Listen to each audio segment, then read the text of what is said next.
প্ৰথমে মই সংগীতাই আপোনালোক সকলোকে আনটা নতুন ভিডিঅ'লৈ স্বাগতম জনালোঁ। আজি আপোনালোকৰ কাৰণে একেবাৰে সহজ মিঠাই ৰেচিপি এটা লৈ আহিছোঁ। সেয়া হৈছে কাঁচা গোল্লা। কাঁচা গোল্লা বনাবলৈ একেবাৰে সহজ, মাত্ৰ দুবিধ বস্তুৰে মই কেনেকৈনো বনাব পাৰি সেয়া আপোনালোকক দেখুৱাম। এই মিঠাইটো বনাবৰ কাৰণে ঘি, কনডেন্সড মিল্ক একো ব্যৱহাৰ কৰা নাই। কেনেকৈনো বনাইছোঁ জানিবৰ কাৰণে ভিডিঅ'টো শেষলৈকে চাই যাব আৰু আশা কৰিছোঁ আপোনালোকে ভাল পাব। তেনেহ'লে আহকচোন বেছি দেৰি নকৰোঁ, ভিডিঅ'টো আমি আৰম্ভ কৰোঁ। মিঠাইবিধ যিহেতু গাখীৰৰ চানাৰ পৰা বনোৱা হয়, গতিকে প্ৰথমতে আমি চানাখিনি বনাই ল'ব লাগিব। চানা বনাবৰ কাৰণে ইয়াত মই 1 লিটাৰ গৰু গাখীৰ লৈছোঁ। আপোনালোকে গাখীৰৰ পৰিমাণটো নিজৰ হিচাপত অলপ কম বেছিকৈ ল'ব পাৰে। এতিয়া মই গাখীৰখিনি উতলিবলৈ দিছোঁ আৰু আনফালে গাখীৰ ফালিবৰ কাৰণে এয়া হোৱাইট ভিনেগাৰ লৈছোঁ। হোৱাইট ভিনেগাৰ মই ডাঙৰ চামুচেৰে 4 চামুচ লৈছোঁ। আপোনালোকৰ ওচৰত যদি ভিনেগাৰ আনি থোৱা নাথাকে তেতিয়াহ'লে ইয়াৰ ঠাইত নেমু ৰসো ব্যৱহাৰ কৰিব পাৰে। নেমু ৰসখিনি এবাৰ চেকি ল'ব, তাত যাতে বীজ নাযায় সেইটো মন কৰিব।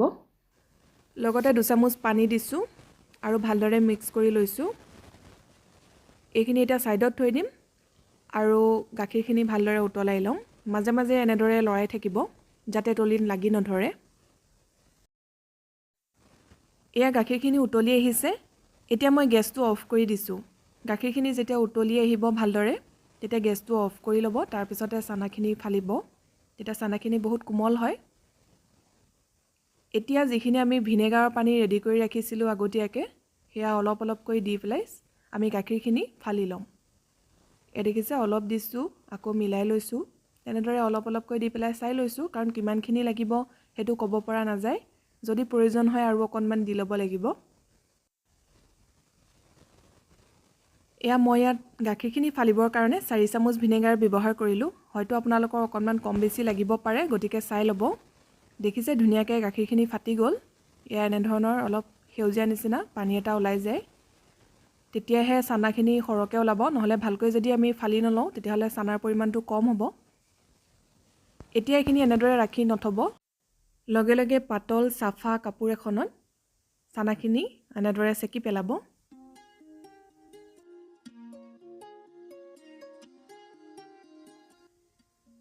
এতিয়া আপোনালোকে এই পানীখিনি পেলাই নিদি আটা মঠোতে ব্যৱহাৰ কৰিব পাৰে, নাইবা কাৰী বনাওঁতেও দিব পাৰে। মই এতিয়া এই পানীখিনি ছাইডত থৈ দিম। এতিয়া চানাখিনিত অলপ পানী দি এনেদৰে ধুই দিব, তেতিয়া অলপ ঠাণ্ডাও হৈ যাব।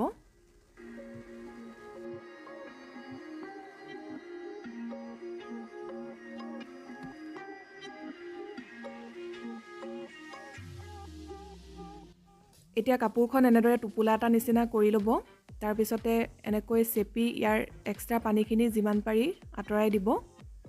এনেদৰে লাহে লাহে চেপি দিব। আৰু আমি এই পনীৰখিনি এতিয়া এনেদৰে টোপোলা নিচিনাকৈ কৰি অলপ দেৰি থৈ দিম, 1 ঘণ্টামানৰ কাৰণে।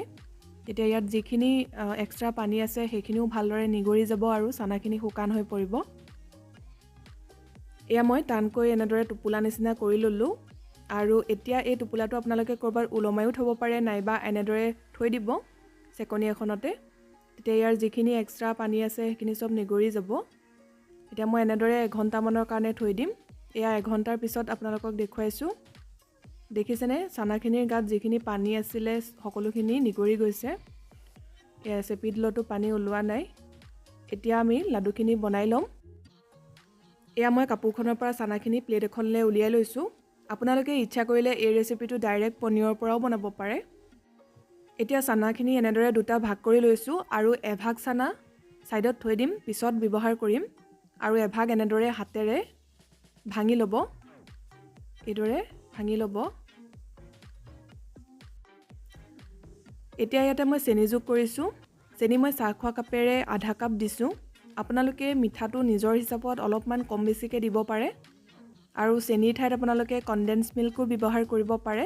কিন্তু মই যিমান পাৰোঁ চিম্পুলকৈ বনাই দেখুৱাইছোঁ, আৰু এনেদৰে বনালেও খাবলৈ বিৰাট ধুনীয়া হয়। আপোনালোকে নিশ্চয় এবাৰ বনাই চাব। এতিয়া দেখিছে মই চানাখিনিৰ লগত চেনিখিনি খুব ভালকৈ এনেদৰে সানি লৈছোঁ। এয়া মোৰ ভালদৰে সানি লোৱা হৈ গ'ল। এতিয়া আমি এইখিনি অকণমান ভাজি ল'ম। পেন এখন পাতি দিছোঁ আৰু তাতে মিশ্ৰণখিনি দি দিছোঁ। এতিয়া গেছৰ ফ্লেমটো কমাই ৰাখিব, কম জুইতে এইখিনি লৰাই লৰাই ভাজি থাকিম।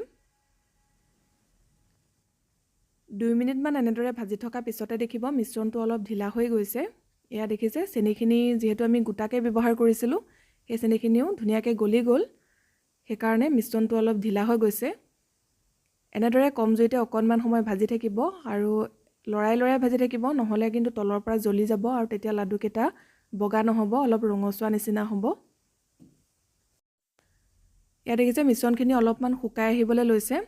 এইটো জোখতে মই ৰাখি থ'ম, নহ'লে ইয়াতকৈ যদি আমি আৰু অলপ টান কৰি পেলাওঁ তেতিয়াহ'লে কিন্তু একেবাৰে ঠাণ্ডা হোৱাৰ পিছত টান হৈ যাবগৈ আৰু তেতিয়া বৰফি নিচিনাহে হ'বগৈ, লাডু কৰিবলৈ অসুবিধা হ'ব। গতিকে এইটো জোখতে ৰাখি দিব। এয়া চাওক ধুনীয়াকৈ কেৰাহীখনৰ পৰা এৰাই গৈছে আৰু অলপমান মন কৰিছে ঢিলাই হৈ আছে। এইটো জোখতে আপোনালোকে ৰাখি দিব। মই এতিয়া গেছটো অফ কৰি দিলোঁ আৰু থাল এখনলৈ উলিয়াই লৈছোঁ। এতিয়া এইখিনি এনেদৰে থৈ দিম অলপ ঠাণ্ডা হ'বৰ কাৰণে, আৰু এইখিনি সময়তে আগতে যিখিনি চানা আধা থৈ দিছিলোঁ সেই চানাখিনি ভালদৰে মঠি ল'ম। এয়া প্ৰথমতে মই হাতেৰে এনেদৰে ভাঙি লৈছোঁ, তাৰপিছতে ভালদৰে মঠি ল'ম। আমি ৰসগোল্লা বনাবৰ কাৰণে যেনেকৈ চানাখিনি মঠো হাতৰ তলুৱাৰে, তেনেদৰেও আপোনালোকে মঠিব পাৰে, নাইবা এনেধৰণৰ সৰু বাতি নাইবা গ্লাছ এটা লৈ ল'ব আৰু এইদৰে মঠি ল'ব। খুব মিহিকৈ মঠিব লাগে, তেতিয়াহে লাডুকেইটা মিহি হ'ব, নহ'লে লাডুকেইটাত অলপ ফাট থাকি যায়। গতিকে চানাখিনি ভালদৰে মঠি ল'ব। চানাখিনি এনেদৰে মিহিকৈ মঠি ল'ব, তেতিয়াহে লাডুকেইটা মিহি হ'ব। এয়া মোৰ ভালদৰে মঠি লোৱা হৈ গ'ল। এতিয়া এই কেঁচা চানাখিনিত যিখিনি আমি ভাজি লৈছিলোঁ চানা, সেই চানাখিনি মিহলি কৰি দিছোঁ আৰু 2 ভাগ চানা ভালকৈ মঠি ল'ম। তাৰপিছতে আমি লাডু বনাই ল'ম। চানাখিনি অলপ অলপ গৰমেই হৈ আছে, এতিয়াই মই মিহলি কৰি লৈছোঁ, তেতিয়া লাডু বনাবলৈ বেছি সুবিধা হয়। গতিকে যেতিয়া হাতেৰে চুব পৰা অৱস্থা হৈ থাকে সেইখিনি সময়তে আপোনালোকেও মিহলি কৰি ল'ব। একেবাৰে ঠাণ্ডা হোৱালৈ ৰৈ থাকিলে কেতিয়াবা যদি বেছিকৈ ভাজ খাই গৈছে তেতিয়াহ'লে কিন্তু অলপ টান হৈ যাব। গতিকে সেই কথাটো মন কৰিব। এয়া মই ভালদৰে এতিয়া মঠি লওঁ।